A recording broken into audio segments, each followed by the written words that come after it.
The World According to Humphrey by Betty G. Burney. Chapter 7. Sayeh Speaks Up. On Friday afternoon, Sayeh's father, Mr. Naziri, picked us up after school. He had a friendly smile and gentle eyes, but he was as quiet as his daughter.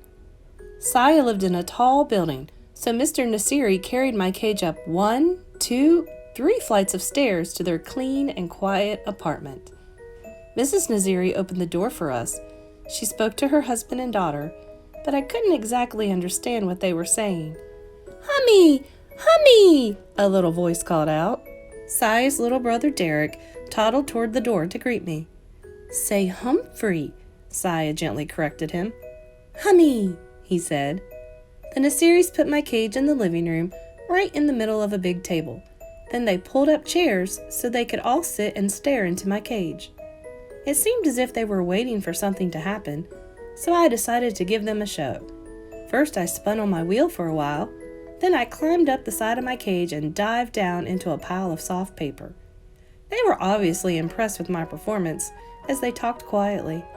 The funny thing is, I couldn't understand a word they were saying. No wonder Sayeh got 100% on all her vocabulary tests. She and her family knew a lot more words than I did.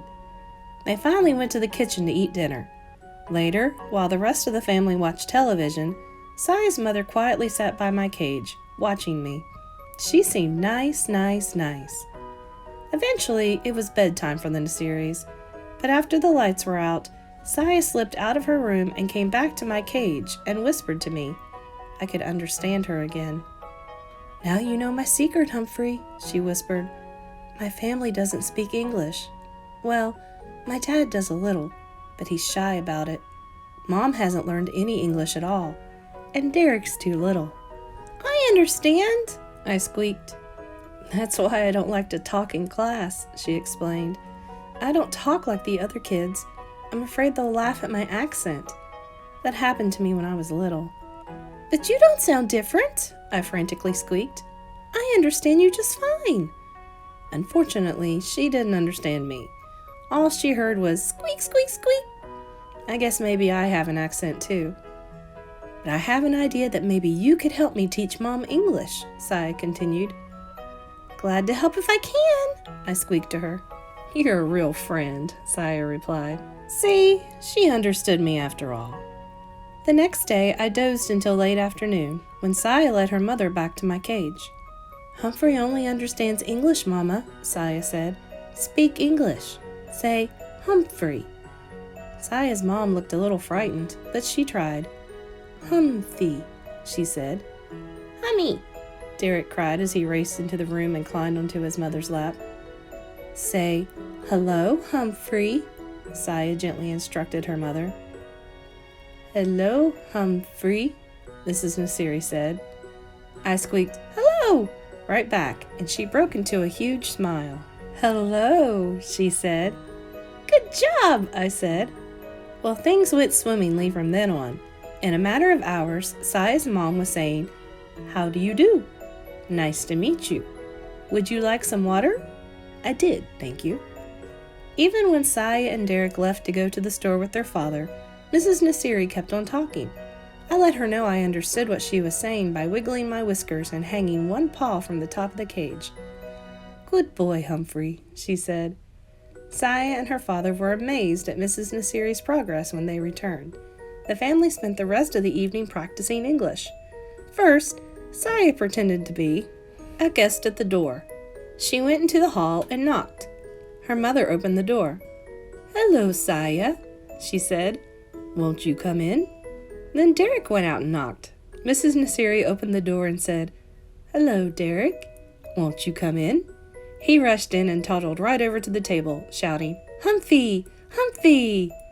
Next, Sayeh convinced her dad to practice English with her mom. "What time it is?" asked Mrs. Naziri.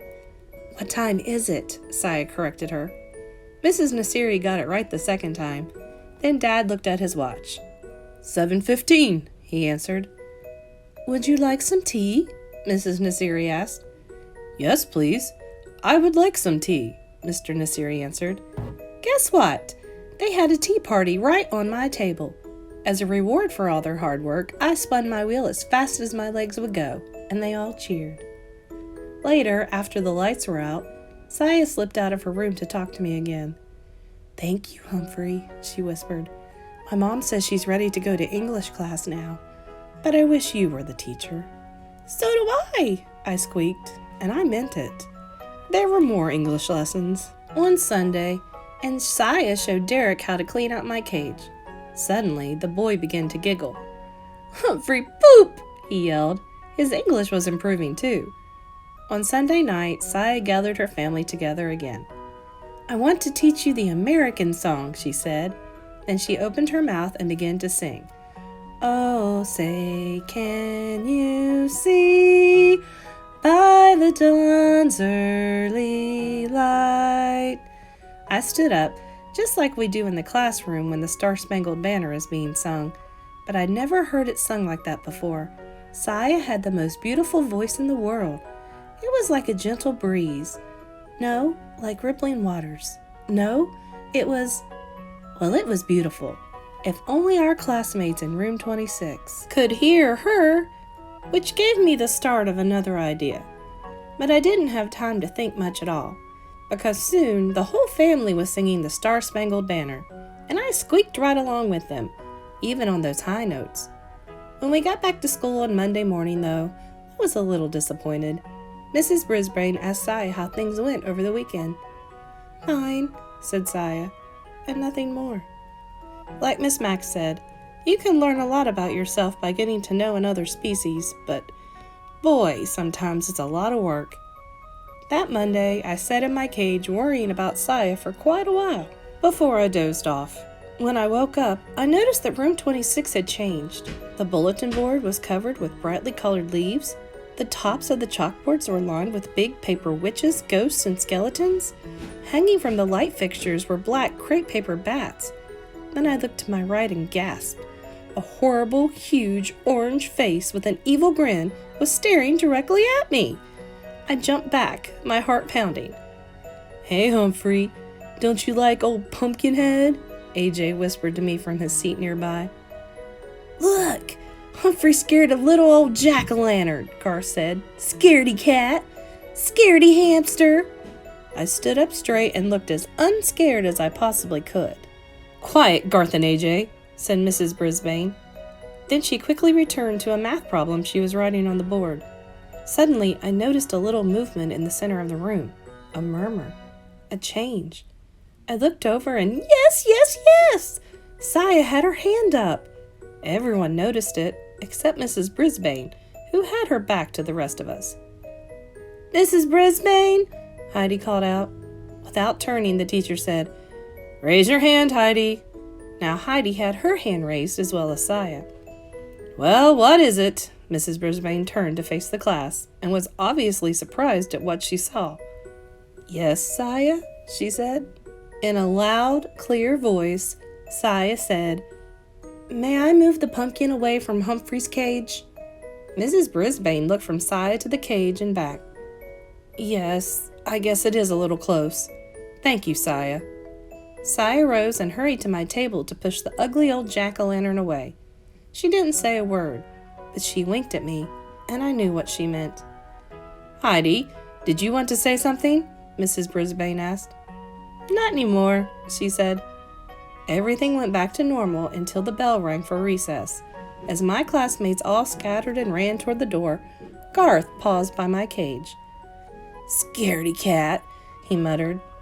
Then he moved the pumpkin right up against my cage again. I puffed up my cheeks as big as I could get them. It was going to be a very long day. Tip 7. When hamsters feel intimidated, they often puff up their cheeks.